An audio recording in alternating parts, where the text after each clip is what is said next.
welcome back to the Village Hall from page to stage with me, Mr. Matt Ogden, and this man right here, Mr. Richard Sykes. And today, Richard, I believe we are in Norwood Green Village Hall. What do you mean you believe we're in Norwood Green? Of course we're in Norwood Green. It's an early Monday morning. And who are we with today? Who are we joined by? This is Kizzy. Hello, Kizzy. Hi. Welcome to the podcast, hon.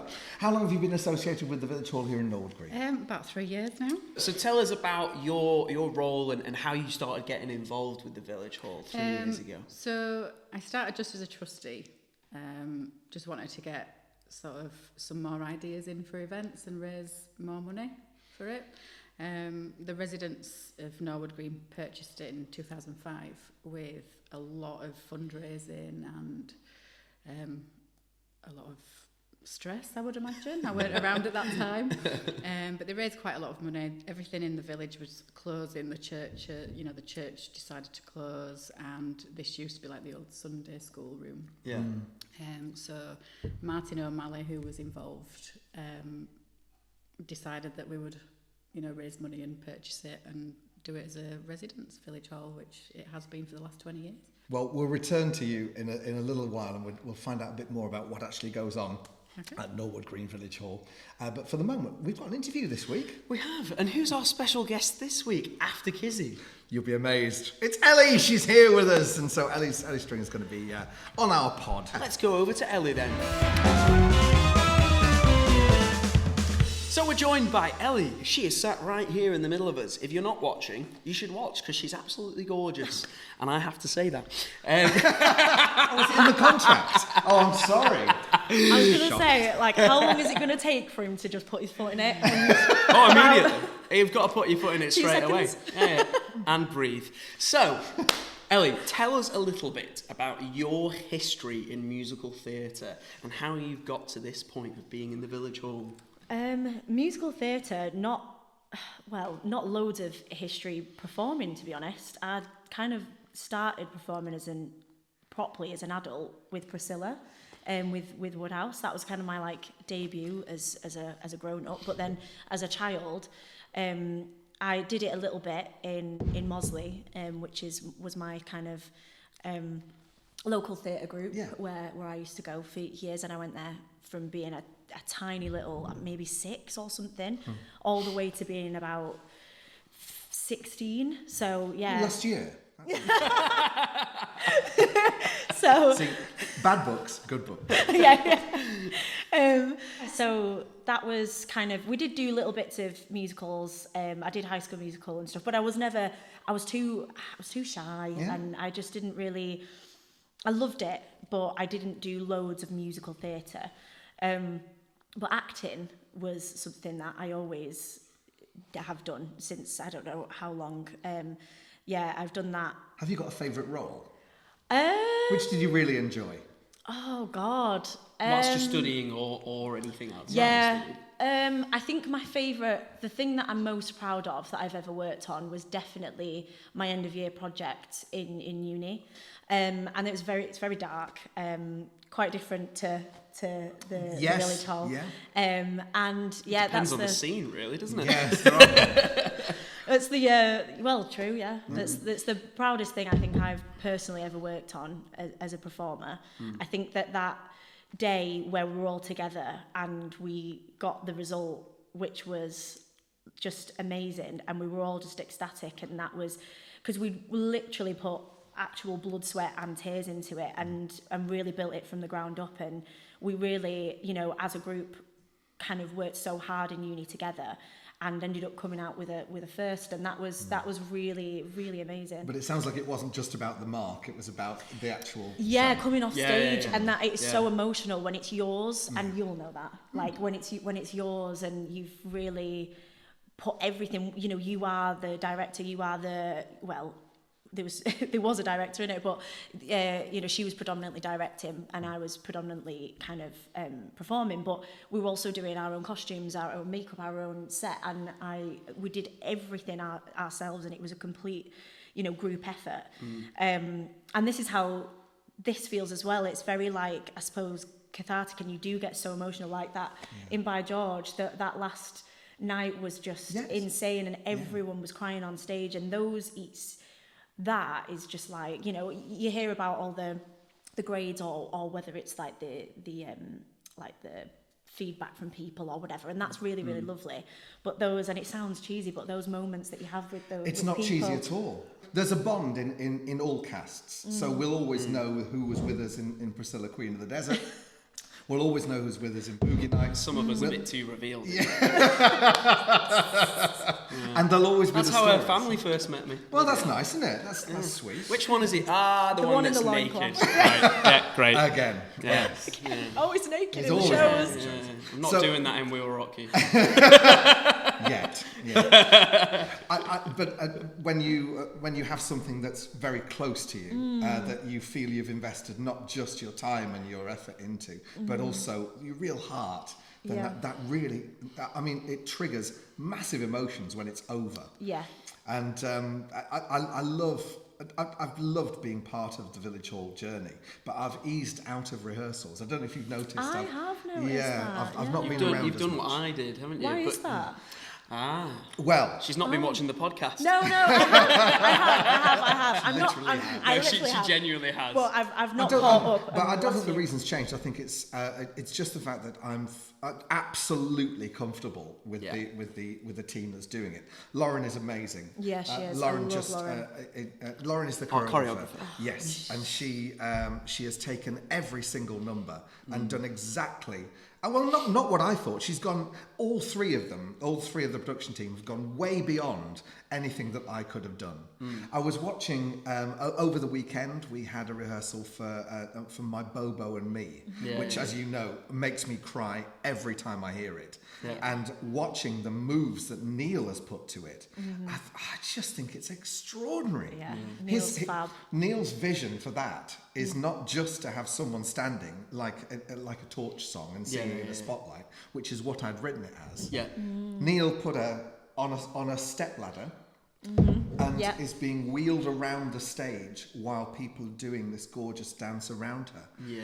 It's like a dream. Yeah, and yeah, I couldn't have come up with that. I think Maria came up with the idea of the step ladder to get her elevated. Yeah. But I was nowhere near any of that. I just write the song. So I write the song. Oh, no, I And a few other things. Yeah, but that's the point, right? Is Yes. that, like Ellie was saying, you know, what are you now doing? Is that with By George, which if you don't remember By George, go back and watch the By George from Page to Stage podcast. If you remember from By George, you actually ended up having to step into the role of George, which meant that you had to be fully absorbed, not just in any potential rewrites of songs or script changes and things, but you had to live and breathe that chip shop and pub, didn't you? Whereas with the Village Hall, what you're able to do is, because you and Maria have got in advance of it and you've been able to draft it, get it to a point where it was more ready than By George was, you're able to hand over to the production team and then step on to the next few projects. And what he's currently working on is the cruise ship musical. More on that in another podcast later on. He is allowed to say that. Yeah, Of course I'm he allowed is. to say it. Spoiler alert. No, it's fine. Spoiler alert, spoiler alert, spoiler alert. But yeah, it's little things like that I can input into the rehearsals now, Yeah. which I couldn't with George because I was so in. You have. You're able to down step in it. away, Yeah. think about it, reflect, and go, okay, no. And also to have the time to do it. Well, that's it. But now, Ellie, you were in both George and this. How are you finding the difference between them? So different. It is, so isn't it? different. Obviously, they're completely different shows. There's some similarities, and I don't know, but like I've loved watching Neil direct. This time? Yeah. I think so too. His directing is so like, and he's really like, he's always good, but like there's just, I watch him sometimes and he's just so, and what you said about I wouldn't have come up with that and things like that, and and he's You can almost see the neurons firing. This and is he's work. playing kind of every character at times. Yeah. And I love seeing that. I was just about to say that I think with Neil, He's so talented. He takes things really to heart and Yeah. he's quite empathic. Yeah, so yeah. when he's watching the likes of Helen and Francis and Di and David, he has lots of life experience to draw on. Yeah. And as a very seasoned performer, he's very much been in the shoes of everybody in the cast and playing lots of different types of roles in lots of different types of theatre productions. And I think from that he can really kind of get into the mindset of what is that character's intentions in this scene and moving forwards throughout the whole piece, isn't it? And Yeah. tying all of those loose threads together, and especially with it being in the round, because of, like we said with the episode with Becky, because the actors are so exposed, Yeah. and there is no place to hide on that stage. You have to be switched on and reacting all the time, which is obviously the biggest part of acting. Is when you don't have dialogue, what do you do? I think he's able to tap into each performer's sort of ability to get the nuances out. Yeah. And that's something that obviously, as Becky said and as Paige said, they've really thoroughly thought about it. And what I want to ask is how you've thought about Di, because as Richard said, you know, you were in By George and you played our lovely drunken bride. Wonderful. And you did a phenomenal job with that, but it was a little bit less kind of, there was a little bit less depth to the character, wasn't there? Yeah. Whereas with Di, she's got more layers to her, or layers that come off actually in the store cupboard. So tell us about that side of Look at the store cupboard. just over there in the store cupboard. Schmudge. Yeah, exactly. Loads of women there for activities. There is now, because they've had the new store cupboard. Yeah, put in. and it's I very wonder well why. organised. Yeah, the ping pong table might come in handy as well, strange mightn't it? So tell us about how you're approaching Di and how she's coming in and out of that store cupboard. So out of everyone, there was so many characters that I loved in this. And when we did the read through and things like that, there was just so many that were jumping out. I think that Freya is an unreal character. I think she's so cool. She's one of those characters that just comes on, like, messes everything. Like She's the Flash, isn't she? Yes. She's the Flash. She So blows good. the doors off. Yeah, from and Blackadder. you've got like this little tiny kind of cameo role, but you ain't going to forget them. Nope. They're going to be the people who you They're talk the about parts at the I end. love the most. Yeah, they're so good. I can say the same about Colin as well. Yeah. Colin's going to be Colin, playing Rocky. Rocky. These characters will be the ones that people remember. 1,000,000%. Rocky, our life art model, of Yes. course. Yeah. Di has a similar sort of impact because she isn't in it. Yeah. And I think that's what. So there was so many when I was reading that like really stuck out to me as well. And I wanted to try a different accent or whatever, which is why I also thought it'd be fun to go for maybe like Scottish Highland dance teacher. But in the end, Sexy Dynamite absolutely did it for me. I think like it's just so good and it's so catchy and it was something about it that's just so like. And we were singing it in the car like We were on the volume drive back high from Noda. Sexy Dynamite, 'cause when your fingers are flying, you weigh the words you won't say, and if it wasn't worth typing, then go delete them away. Hey. And for a song that is absolute filth, there are a lot of layers to Sexy Dynamite. Yeah. Because it is a country and western rock song. It Yeah. is, yeah. Like Achy Breaky Heart. Yes. And That's what it's like. It's got a riff. It's got a bit of like- Rocky Horror in there with like There the is. text me. There's a fair bit of status You know what I mean? quo in it. I don't know why, but that main riff just seems to be rocking all over the world to me. I see that. Yeah.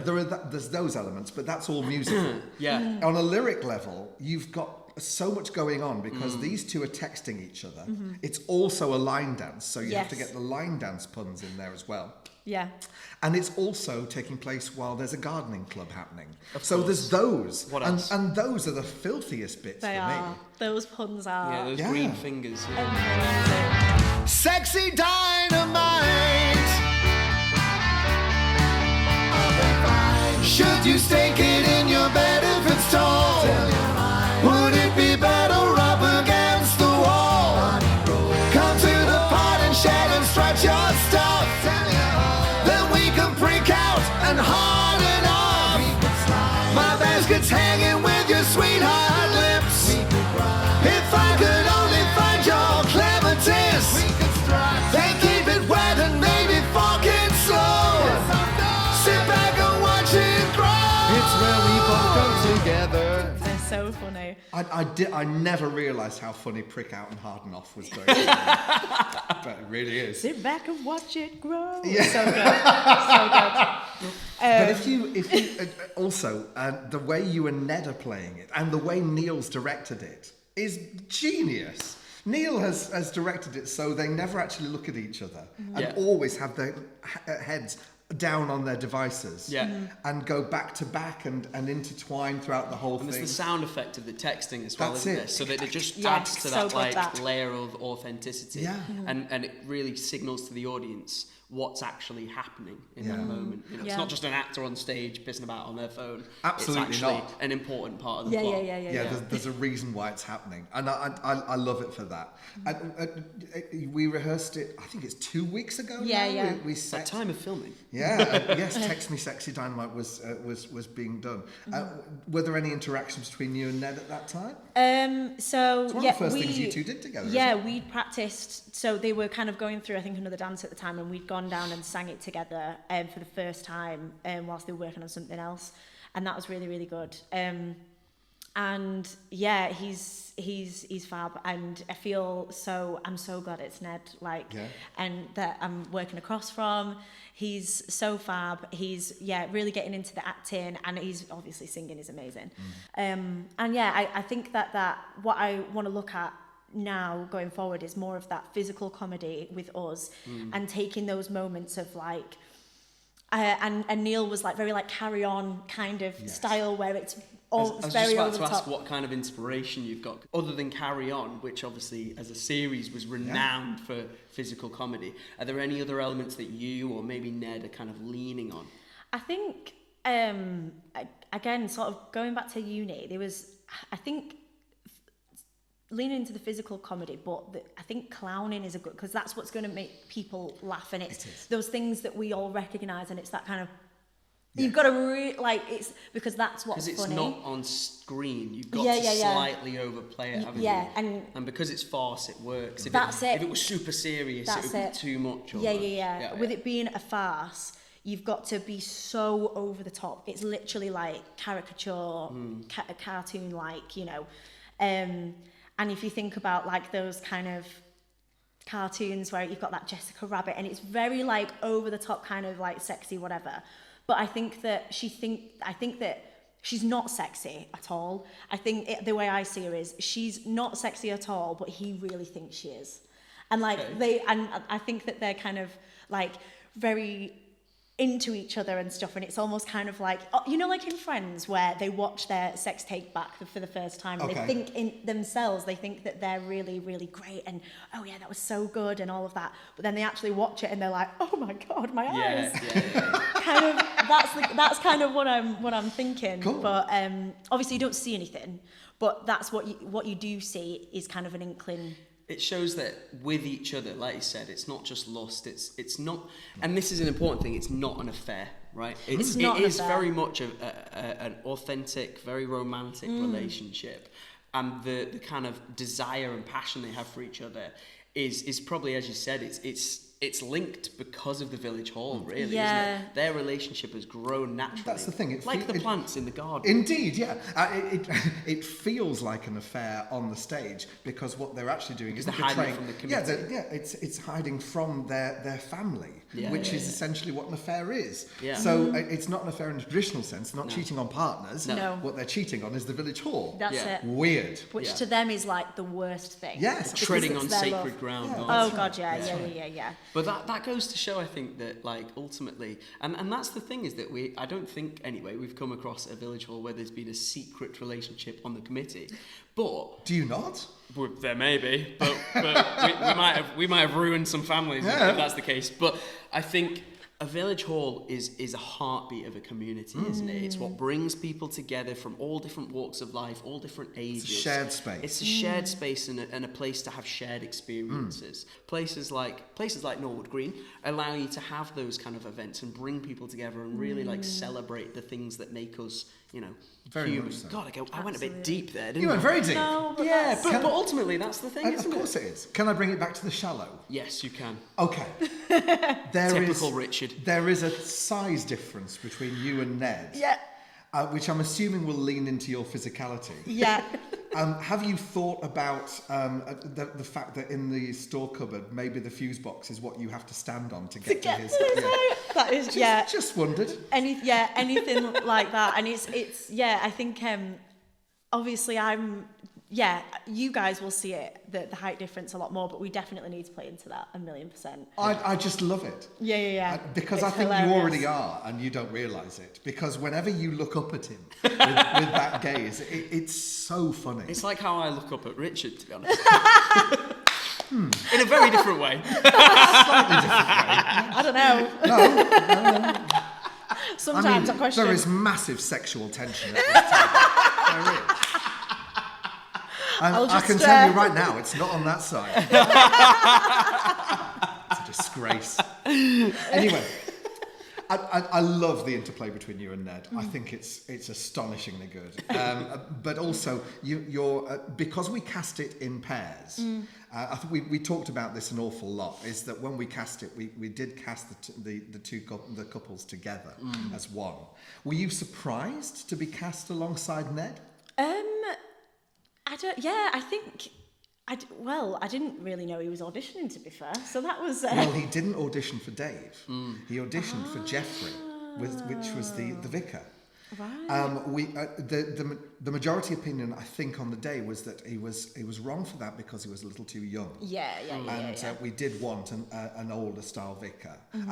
It needn't have gone that way. It was just the way that we had a vicar's wife in there who was not Ned's age, and so we cast differently. Yeah. And so it just turned out that Dave and Di happened to be younger. They don't have to be young, but they are in this situation. I was thinking about this the other day, and I was like, it would be so cool to see a Dave and a Di that are a bit 40s, older. or even 60s. I think that would bring a whole different dimension to it. It would make it even funnier in some ways. I think so, yeah. It'd be really cool. I don't know. I like the youthful energy. I like the fact that these two are so... Oh, God, how shall I put it? I can put it delicately. On heat. Throughout the whole thing. And immensely sexed up. It's amazing to watch. Immensely sexed up. But in contrast to the older couple, of Jeffrey and Mel. Yeah. Oh, they're just so fabulous together. That's a pairing made in heaven. Oh, it is. Oh, pardon the pun. Oh, well, indeed. I just think, Patrick and Mel are just... Indeed. Is the laconic slowness of him and the hyperactivity of Mel just work beautifully. And then you've got our gorgeous dinner ladies. The dinner lady and lollipop lady. I love them. I love them so much. Joan and Jenny. Yes. So we'll be interviewing Jenny and Joan over the coming weeks. Yeah. We will, Charlotte and Louisa are just incredible to watch. Aren't they good? They're just so just fabulous. like the kind of pantomime comedy duo. Yeah. But without the silly pantomime elements. Yeah. It's the silly farcical musical elements instead. Yeah. So Do you have and we know that you like Sexy Dynamite because I think it's the reason you auditioned for the role. Yeah. It literally but is. are there any other songs throughout the show that you particularly like? It has to be, I think, when I hear Paige sing, I think she's just unreal. Yeah. And when Helen sings her song, I think that is going to really... Because obviously there is light and shade. Yeah, Winter Sun is a real kicker, isn't it? In Village Hall there is light and shade, and I think that Winter Sun is such a beautiful song, and I think that will really kind of bring the audience to tears. We'll see. You never know. Sexy Dynamite might just do it in the first few minutes. different type of tears, probably. But that's probably my one of my favourites as well. 1,000,000%. I'm really liking Unbreakable Rules as well. I think that... It's an odd number, that, isn't it? I like it, though. I think it really helps the way Neil staged that. Yeah. The number shouldn't exist. It's the yoga class going on around. That's on Breathe. The Unbreakable Rules is when everyone is explaining the rules to Helen as the new incomer. But Neil's done it like a show tune. Yes. So they're all presenting it with jazz hands. That's it. That's probably why I like it. And tits and teeth, and it's extraordinary. Yeah. But of course, I didn't know what it was going to be. Yeah. Neil's done that, and so I love him. I love that. It's like you said about the light and shade. I suppose with that is that if you really leaned into it being really kind of dry and serious because it's the rules, it would almost be like, oh, okay, this bit's a little bit heavy actually. This is quite kind of empirical. It's very like, this is the way you have to do it. Whereas if you have that farce element bringing into it, it almost underpins it with a comedic undertone so that okay, something's going to happen with these rules. Yeah. Like, But I think you got looking at the early rehearsals, there were certain people that didn't quite click as to what this show was. Right. With it being in the round, Yeah. a lot of the performers were performing still to the front. yeah, because And it's default settings. It's isn't it? default settings. You perform to the director who's Yeah. standing at what would usually be I the want them front. to see what I'm doing. This is right. Yeah. But there are 3 or 4 within the cast, and you were one of them, that realised exactly what this was. And the performance it wasn't about the audience at all. The great thing about performing in the round is it's nothing to do with the audience. Yeah. They just happen to be there. Yeah. And so you don't have to focus on performing to the front. You just perform to each other. And therefore the interplay works far better with it being in the round. And if the audience can't see your face directly, Yeah. then they need to interpret what you're trying to That's do, right. your performance, from the person they can see. Yeah. So the person playing opposite That's you, it, that exactly. reaction, as we said, is And it's what tells a you very what's happening. wordy script as well, which comes back to the Yeah. radio play you did. Yeah. In that it can be, you can have this as a radio play because all the dialogue should get the story through to you. So that's one way in which it works. Are you finding any other differences to a normal show, or even a show that's been done before, that you're finding? Are you able to experiment an awful lot with this one? Yeah, there's so much room, and that's what I want to do more of. Obviously, we're still in fairly early stages, I think. We've kind of blocked Act 1, which is Yeah. really cool. I should say we're now about 9 weeks before the opening night, maybe just a little less, maybe. But nonetheless, we are 9 weeks to go, and the first act has been blocked Yeah. and set. Crazy, yeah. Which is really Yeah. nice, because I think when it's something that is so new and it's never been done before, again with, because By George was different because I had a really lovely little cameo role in that. So I was able to kind of like take my little lines and really, really think about them and whatever. This is obviously, I'm on stage a lot more. So I'm really thinking about it. I'm still finding her, I think, as well. And I'm still experimenting. And I don't want to kind of set anything in stone too soon, because that can kind of stop creativity and you thinking Yeah, it about... becomes quite stale. Yeah. I think so. And seeing where that evolves, and also taking it from Ned as well and seeing where we evolve with each other. Well, that is something you cannot do with a traditional show. Usually you know exactly where it's going, you know what these characters are, and they're set in stone. With this one, I do like the fact that there's some real flexibility there for you to make your characters.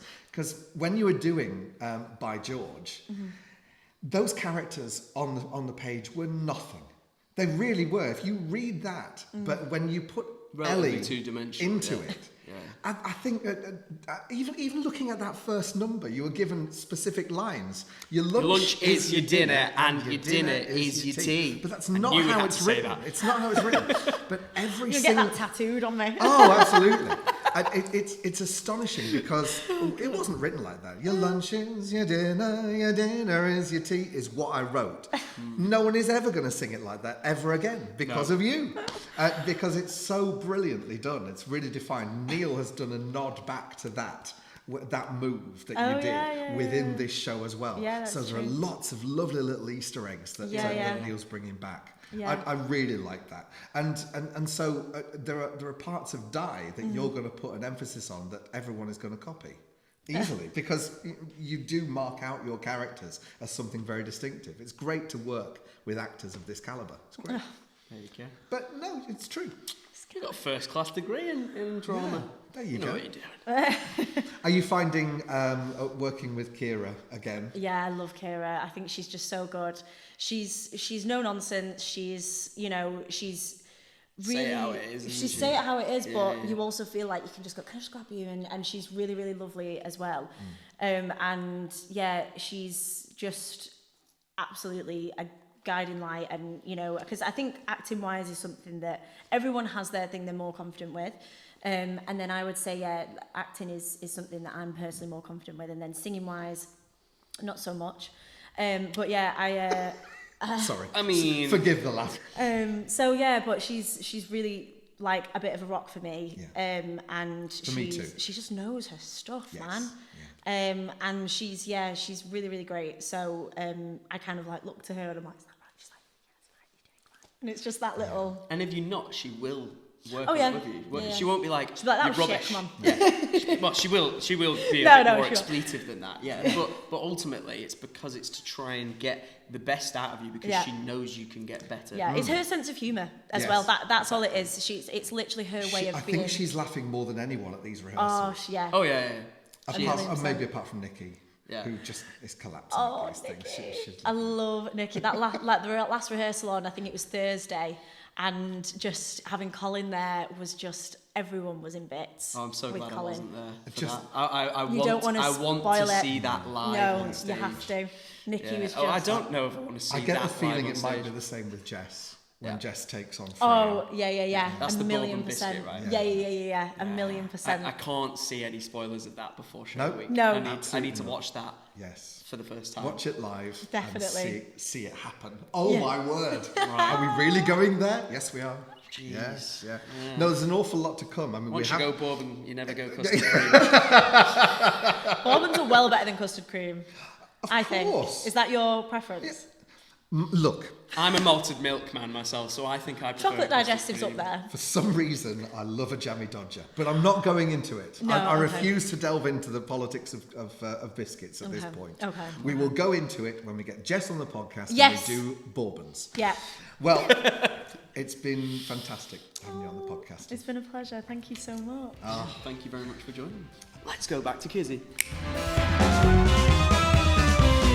So, that was our little chat with Ellie, and we are back with Kizzy to find out a little bit more about Norwood Green Village Hall. So, one of the things that we always do when we go into a village hall, as you probably noticed at the start when we excitedly entered the kitchen, is we like to explore the facilities at a village hall, and we like to take in the store cupboards and the way that things are organised, or in some cases not as organised. But you guys here, you've got really clean facilities, really well organised, everything's labelled up. We know that there are many extension cables. We don't know how many extension cables, but we know that there's many.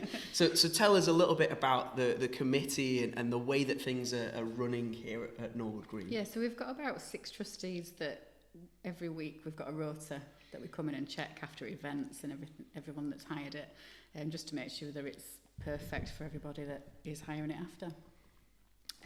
Abby, one of our trustees, has got a bit of OCD, so hence That's the person you need. the amazing organisation of everything in the store cupboards. She's the driving force. Yeah. So we've just had the new store cupboards there just put in recently, because otherwise it was an absolute tip in the other one. She's organised it meticulously. Abby's A to Z. Yes. But it's all there in plastic boxes. Every single event is kind of listed, and you can take out the box for the event, and everything's labelled on the side as well. It's beautiful. so much How it should be done, to be honest, Yeah. isn't it? So much easier when it does come to events and it's like, we're not asking where this is and that is anymore. We know where it is. I have that headache at work myself, to be honest. But yeah, so the way that everything's all been done up, obviously it's one single space. Yeah. What's the most common events and activities that happen here, and how flexible is the space and the committee? Yeah, it's really flexible actually. We do quite a lot of different events. We do pop-up cafes. So on a Sunday morning we'll do bacon and egg sandwiches with coffees. We've come the wrong day. We have not every Sunday, because obviously it is in our own time as well. So Sure. we have to make sure that we're getting rest from it. But yeah, we have a lot of walkers coming through the village, so it works really well. The Pear Tree pub that's down the bottom of the village, they do an Easter egg hunt every year. Oh, nice. They hide rocks throughout like the woods and surrounding areas, and we jumped on the back of that to do a cafe. And the last 2 years we've probably raised about £500 each event by doing that. Just people coming in and having you've got coffee. a really nice, fully equipped kitchen as well, which we had a look through, and you know, Rich obviously noticed the 2 tea urns. 2 tea urns to make up for the lack of tea urns last week. This is important. It was brilliant. That's throwing shade at the other village hall. It is. How dare they not have a village? Well, we are the best. You know, not many village halls can claim that successfully. So So this exercise book we've got in front of us, I just have to ask the question: what happens? What goes into that book? So this is for our caretaker. So for anybody that comes in, like the yoga class or anything, and they notice something as not right, or, you know, it gets written in there, the caretaker checks it and sorts it out.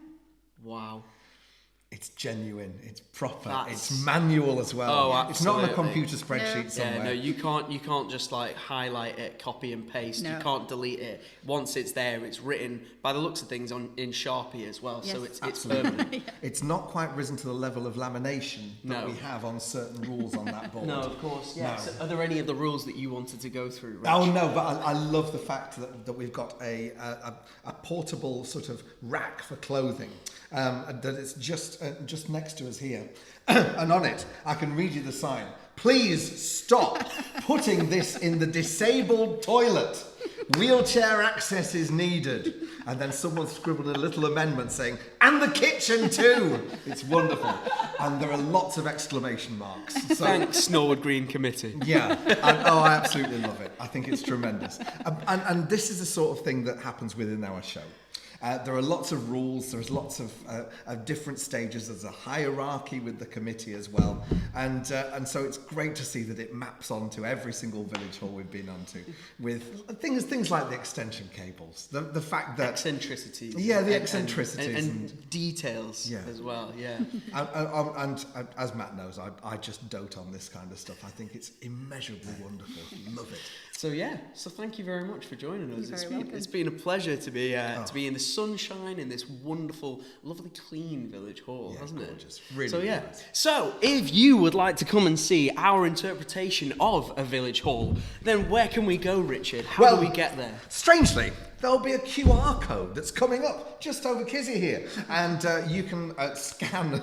It's Kizzy. A Kizzy and a QR code, and you can get your link to the LBT website. If you don't want to scan the barcode, then don't. All you need to do is go to the lbt.org, and you can get your tickets from there. The show runs from September the 10th to September the 13th, and it's a blast. So good. It's going to remind you of every village hall that you've seen on the podcast. And speaking of seeing things on the podcast or listening to, you can go back and you can go onto Richard's YouTube channel, Richard Sykes, and you can watch all of the Village Hall from Page to Stage episodes there. Be sure to subscribe and like and share. And if you want to, you can also follow us on Instagram at The Village Hall Musical. What else are we doing, Richard? We're going to be heading to a few more village halls over the next few weeks, aren't we? And again, you mentioned last week that we've got a busy week this week. We've got an even busier one next week. Oh, we have indeed. We're cranking up the content, folks, as we near the premiere. So hopefully you'll be with us all the way through to our journey. It'll be amazing. Excellent. Right. So from me, thank you very much, Kizzy. And thank you very much, Mr. Richard Sykes. Thank you to Ellie too. Thank you to Ellie too as well. Exactly. Nearly forgot. I would have been in trouble there. Anyway. Join us next time on the Village Hall from Page to Stage. And for now, ta-ta. Bye.